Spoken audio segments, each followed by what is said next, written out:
C'era una volta, in un tempo lontano, un giovane di nome Pietro nato in una famiglia agiata di Imola. Questo ragazzo speciale fu battezzato da un vescovo molto saggio e buono, di nome Cornelio. Cornelio non solo lo battezzò, ma lo prese sotto la sua ala, insegnandogli le lettere e guidandolo nella via della fede. Col tempo Pietro divenne diacono, un ruolo importante e di grande responsabilità. Un giorno il vescovo di Ravenna morì, lasciando la città senza guida spirituale. I fedeli di Ravenna, desiderosi di avere un nuovo vescovo, si radunarono e scelsero un uomo che credevano fosse il migliore per loro. Chiesero a Cornelio di appoggiare questa scelta e di andare a Roma per ottenere la conferma dal Papa.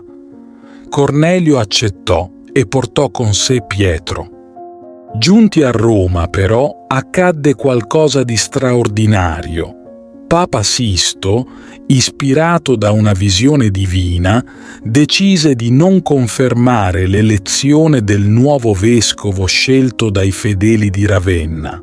Invece, il Papa scelse proprio il diacono Pietro per guidare la Chiesa di Ravenna.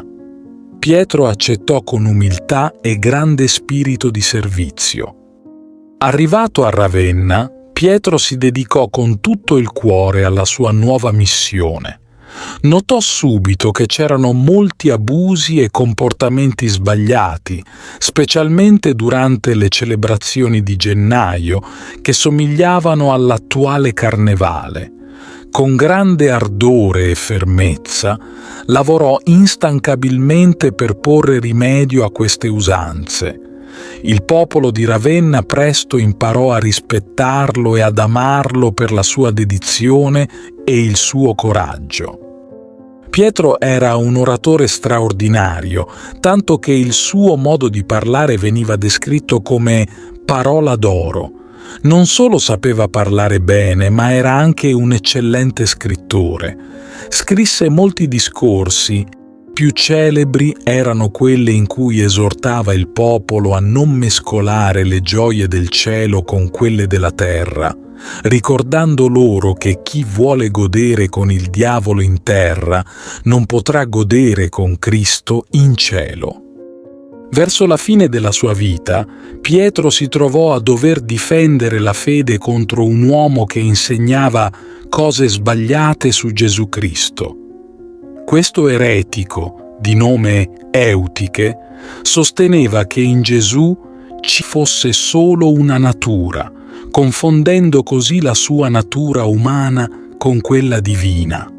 Pietro, fermo nella sua fede e nella sua saggezza, gli consigliò di leggere la lettera che il Papa aveva scritto su questo argomento.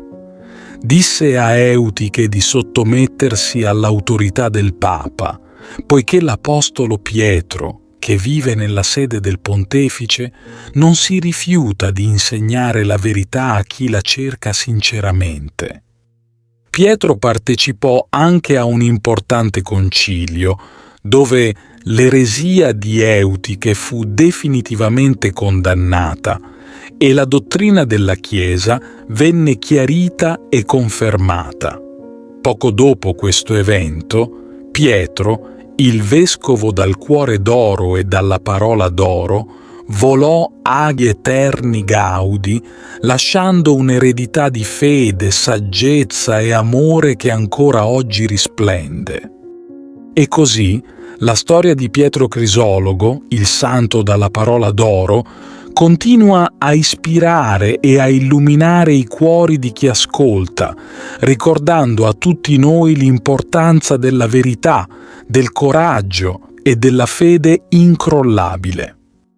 Ti invito calorosamente a iscriverti al nostro canale per darci supporto e permetterci di continuare a creare nuovi video che condividono storie ed esperienze ispiratrici. La tua iscrizione è un prezioso sostegno che ci motiva a condividere più contenuti di valore e a diffondere messaggi di speranza, fede e crescita personale. Grazie di cuore.